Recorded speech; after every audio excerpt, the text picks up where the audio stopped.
ಮುಖ್ಯಮಂತ್ರಿ ಸಿದ್ದರಾಮಯ್ಯ ಈ ಮೂಡಾ ಹಗರಣ ಲೋಕಾಯುಕ್ತ ತನಿಖೆಗೆ ಒಳಪಡಿಸಿದ ಮೇಲೆ ತವರು ಜಿಲ್ಲೆಯ ಪ್ರವಾಸವನ್ನ ಕೈಗೊಳ್ತಾ ಇದ್ದಾರೆ. ಇವತ್ತಿನಿಂದ 3 ದಿನ ಮೈಸೂರಿಗೆ ಪ್ರವಾಸವನ್ನ ಕೈಗೊಂಡಿದ್ದಾರೆ. ಕೆಲವೇ ಕ್ಷಣಗಳಲ್ಲಿ ಮೈಸೂರಿಗೆ ಸಿಎಂ ಸಿದ್ದರಾಮಯ್ಯ ಆಗಮಿಸಲಿದ್ದಾರೆ.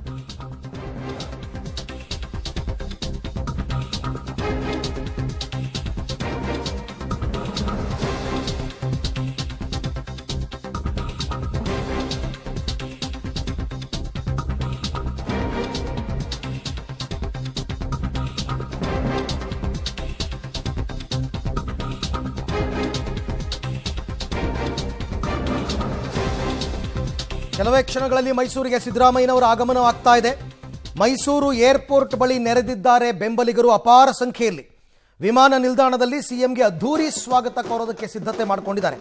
ನಾವು ನಿಮ್ಮೊಂದಿಗೆ ಎಂಬ ಪೋಸ್ಟರ್ ಅನ್ನು ಹಿಡಿದಿದ್ದಾರೆ ಸಿದ್ದರಾಮಯ್ಯನವರ ಅಭಿಮಾನಿಗಳು. ಡೋಲು, ನಗಾರಿ, ಜಾನಪದ ಕಲಾ ತಂಡಗಳು ಎಲ್ಲವೂ ಕೂಡ ರೆಡಿಯಾಗಿದೆ. ದೃಶ್ಯದಲ್ಲಿ ತಾವೀಗ ಗಮನಿಸ್ತಾ ಇದ್ದೀರಾ ಮೈಸೂರು ಏರ್ಪೋರ್ಟ್ನ ದೃಶ್ಯಗಳು. ನಾವು ನಿಮ್ಮೊಂದಿಗೆ, ಎಂತಹ ಕಠಿಣಸ್ಕರ ಸನ್ನಿವೇಶ ಬಂದರೂ ಕೂಡ ಮುಖ್ಯಮಂತ್ರಿ ಸಿದ್ದರಾಮಯ್ಯನವರ ಪರವಾಗಿ ನಾವಿರ್ತೀವಿ ಅಂತ ಒಂಥರ ನೈತಿಕ ಬೆಂಬಲವನ್ನು ಕೊಟ್ಟಿದ್ದಾರೆ ಅವರ ಅಭಿಮಾನಿಗಳು ಮತ್ತು ಕಾಂಗ್ರೆಸ್ನ ಕಾರ್ಯಕರ್ತರು. ಕೇಳಿ ಸಿದ್ದರಾಮಯ್ಯನವರ ತವರು ಜಿಲ್ಲೆ ಮೈಸೂರು.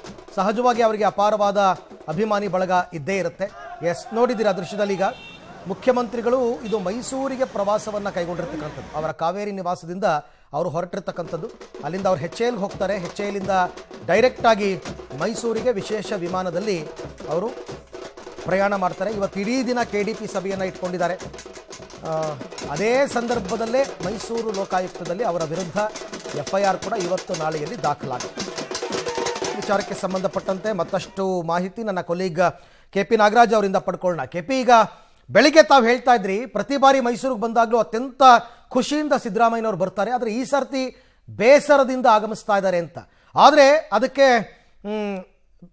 ಪೂರಕವಾಗಿ ಈಗ ಅಲ್ಲಿ ನೆರೆದಿರ್ತಕ್ಕಂಥ ಅಭಿಮಾನಿಗಳು ಹಿಂದೆಂದಿಗಿಂತ ಈ ಬಾರಿ ಅದ್ಧೂರಿ ಸ್ವಾಗತವನ್ನು ಕೊಡ್ತಾ ಇದ್ದಾರೆ ಅಂತ ನಾನು ಅನ್ಕೋತಾ ಇದ್ದೇನೆ. ಒಂಥರ ನೈತಿಕ ಸ್ಥೈರ್ಯವನ್ನು ತುಂಬುವ ನಿಟ್ಟಿನಲ್ಲಿ. ಎಕ್ಸಾಕ್ಟ್ಲಿ ಅರವಿಂದ್, ಏನಂದ್ರೆ ಸಿದ್ದರಾಮಯ್ಯನವರು ಸಹಜವಾಗಿಯೇ ಇವತ್ತು ಬೇಸರದಿಂದಲೇ ಮೈಸೂರಿಗೆ ಬರುವಂಥದ್ದು. ಹಾಗಾಗಿ ಅವ್ರಿಗೊಂದು ಮಾರಲ್ ಸಪೋರ್ಟ್ನ ಕೊಡುವಂಥ ದೃಷ್ಟಿಯಿಂದ ಅಪಾರ ಸಂಖ್ಯೆಯ ಬೆಂಬಲಿಗರು ಈಗ ಮೈಸೂರಿನ ವಿಮಾನ ನಿಲ್ದಾಣಕ್ಕೆ ಬಂದಿದ್ದಾರೆ. ಒಂದು ರೀತಿಯಾಗಿ ಸಿದ್ದರಾಮಯ್ಯನವರು ಚೀಫ್ ಮಿನಿಸ್ಟರ್ ಆಗಿದ್ದಂಥ ಸಂದರ್ಭದಲ್ಲಿ ಅವರಿಗೆ ಸ್ವಾಗತವನ್ನು ಕೋರುವಂಥ ಸಂದರ್ಭದಲ್ಲಿ ಯಾವ ರೀತಿಯಾಗಿ ಜನ ಬರ್ತಾಯಿದ್ರು, ಅದೇ ರೀತಿಯಾದಂತಹ ಅದ್ದೂರಿಯಾದಂತಹ ಜನ ಇವತ್ತು ಮೈಸೂರಿನ ಏರ್ಪೋರ್ಟ್ಗೆ ಬಂದಿರುವಂಥದ್ದು. ಏರ್ಪೋರ್ಟ್ನಲ್ಲಿ ಅವರ ಕಾರ್ಯಕರ್ತರು ಅಪಾರ ಸಂಖ್ಯೆಯಲ್ಲಿದ್ದಾರೆ. ಜೊತೆಗೆ ಪ್ರತಿಯೊಬ್ಬರ ಕೈಯಲ್ಲೂ ಕೂಡ ನಾವು ನಿಮ್ಮೊಂದಿಗೆ ಎನ್ನುವಂತಹ ಪೋಸ್ಟರ್ಗಳಿದ್ದಾವೆ. ಜೊತೆಗೆ ಅನೇಕ ಕಲಾ ತಂಡಗಳು ಕೂಡ ಈಗ ಮೈಸೂರಿನ ಏರ್ಪೋರ್ಟ್ನಲ್ಲಿದ್ದಾವೆ. ಅಂದರೆ ಮುಖ್ಯಮಂತ್ರಿಗಳಿಗೆ ನೈತಿಕವಾಗಿ ಬೆಂಬಲವನ್ನು ಕೊಡುವಂತಹ ಉದ್ದೇಶದಿಂದ ಈ ರೀತಿಯಾದಂತಹ ಒಂದು ತಯಾರಿ ಆಗಿದೆ. ಪ್ರಮುಖವಾಗಿ ಏನು ಅಂದರೆ ತಾವೀಗ ಗಮನಿಸ್ತಾ ಇದ್ದೀರಿ ಅಪಾರ ಸಂಖ್ಯೆಯಲ್ಲಿ ಕೂಡ ಬೆಂಬಲಿಗರು ಕೂಡ ಇದ್ದಾರೆ.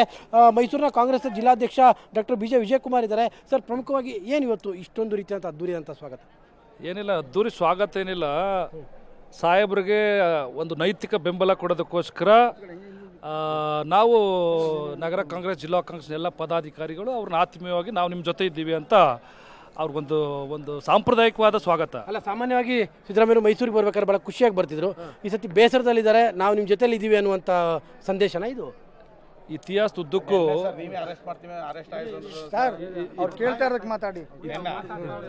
ಇತಿಹಾಸದುದ್ದಕ್ಕೂ ಯೋಗ್ಯತೆ ಇರೋರನ್ನ ಮತ್ತು ಜನಕಲ್ಯಾಣಕ್ಕೆ ಭಾಳಷ್ಟು ಚಿಂತನೆ ಇಟ್ಕೊಂಡಿರುವಂಥ ಮನೋಧರ್ಮದ ಮನಸ್ಸುಗಳನ್ನ ವಿಷ ಹಾಕುವಂಥ ಪ್ರಯತ್ನ ಇತಿಹಾಸದುದ್ದಕ್ಕೂ ನಡೆದಿದೆ. ಸ್ವಾತಂತ್ರ್ಯ ಪೂರ್ವದಲ್ಲೂ ಆಗಿದೆ, ಸ್ವಾತಂತ್ರ್ಯ ಉತ್ತರದಲ್ಲೂ ಆಗ್ತಾ ಇದೆ. ಇವತ್ತು ಕೂಡ ಈ ಗಟ್ಟಿ ನಾಯಕತ್ವವನ್ನು, ನೈತಿಕತೆಯ ಗಟ್ಟಿ ನಾಯಕತ್ವವನ್ನು ವಿಷ ಕೊಲ್ಲೋದಕ್ಕೆ ಒಂದು ದೊಡ್ಡ ಪ್ರಯತ್ನ ಆಗ್ತಿದೆ. ಅದಕ್ಕೋಸ್ಕರ ಅವ್ರ ಬೆನ್ನಿಗೆ ನಿಲ್ಲುವಂಥ ಒಂದು ದೊಡ್ಡ ಆರ್ಮಿ ಕೆಲಸದ ಥರ ನಾವು ಕೆಲಸ ಮಾಡ್ತಾಯಿದ್ದೀವಿ. ಅಂದರೆ ಅರವಿಂದ್, ಸಹಜವಾಗಿಯೇ ಸಿದ್ದರಾಮಯ್ಯನವರ ಬೆಂಬಲವಾಗಿ ನಾವು ನಿಂತ್ಕೋಬೇಕನ್ನುವಂಥದ್ದು. ಮಗದೊಂದು ಕಡೆಯಲ್ಲೂ ಕೂಡ ಅನೇಕ ಜಾನಪದ ಕಲಾ ತಂಡಗಳು ಕೂಡ ಬಂದು ನಿಂತಿರುವಂಥದ್ದನ್ನು ಕೂಡ ತಾವು ಗಮನಿಸ್ತಾ ಇದ್ದೀರಿ. ಅಂದರೆ ಸಿದ್ದರಾಮಯ್ಯನವ್ರಿಗೆ ನೀವು ಬೇಜಾರಾಗಬೇಡಿ, ನಾವು ನಿಮ್ಮ ಜೊತೆಯಲ್ಲಿ ಇದ್ದೀವಿ ಅನ್ನುವಂಥ ಒಂದು ಸಂದೇಶವನ್ನು ರವಾನೆ ಮಾಡಿಸ್ಬೇಕು.